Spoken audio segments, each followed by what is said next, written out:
Welcome back to the homestead. Today's project, we're going to make some bucket mouse traps. These are really effective for putting in the barn, and we're also going to leave one of these in each of our shops while we're gone for the winter, so that any mice that might make it inside hopefully don't make it too long and hopefully end up in here. So keeping critters out of our buildings and out of the barn is pretty important. They can cause a lot of damage. So let's see if we can make a couple of mouse traps. The things you're going to need for this project is a dowel, a bottle, and a bucket, and a little bit of water.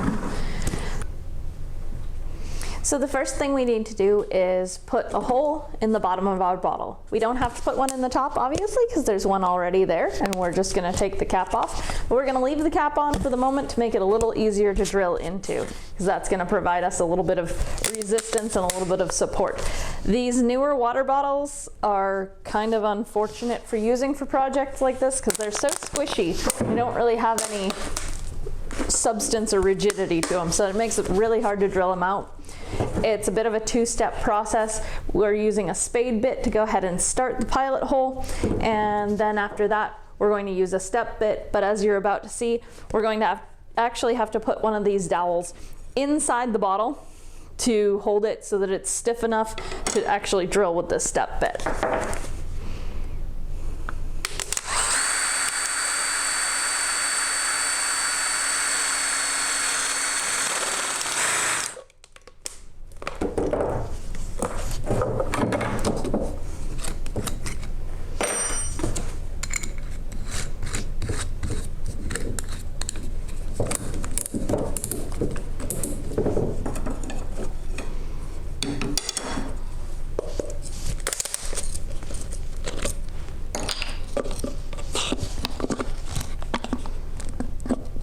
So we're just going to support kind of nearby the hole.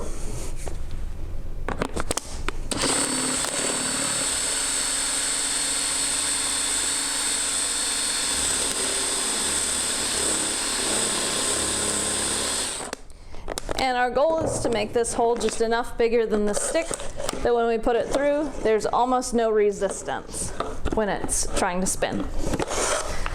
The next thing we need to do is drill our bucket. And what I like to do is drill right into this flat space that's kind of between the two ribs. It makes it pretty easy.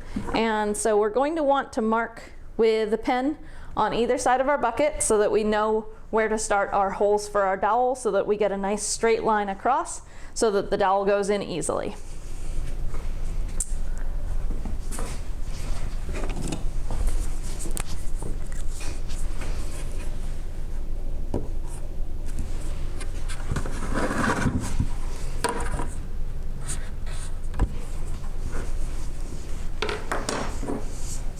So we've chosen a drill bit that is the same size as our dowel, because we don't want the dowel to spin really. We want it to have a nice snug fit so that it stays still.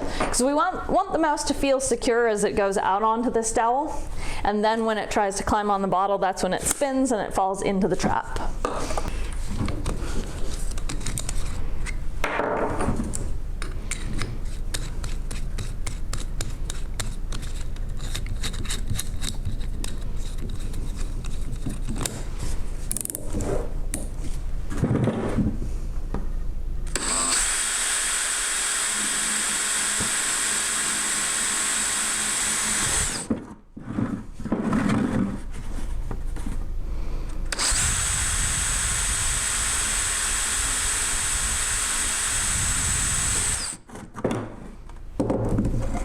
All right, so we have two holes right across from each other. We're going to put our dowel through the first hole, through the bottle, and if you're clever, unlike me, you're going to put it through the bottom end first, because that hole is smaller and it's harder to get the stick through, but it worked out okay this time for me. And that's your bucket trap. So we're going to go ahead and make 3 more of these. That way we have one for each shop and another one for our outbuildings. So we'll let you watch as we do that and maybe speed it up a little so you don't have to sit through the whole thing.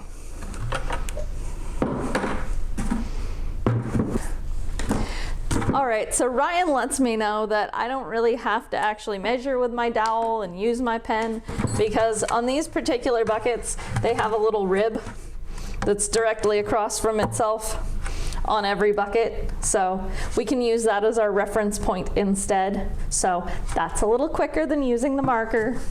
But if your bucket doesn't have that rib, you can use the dowel and the marker.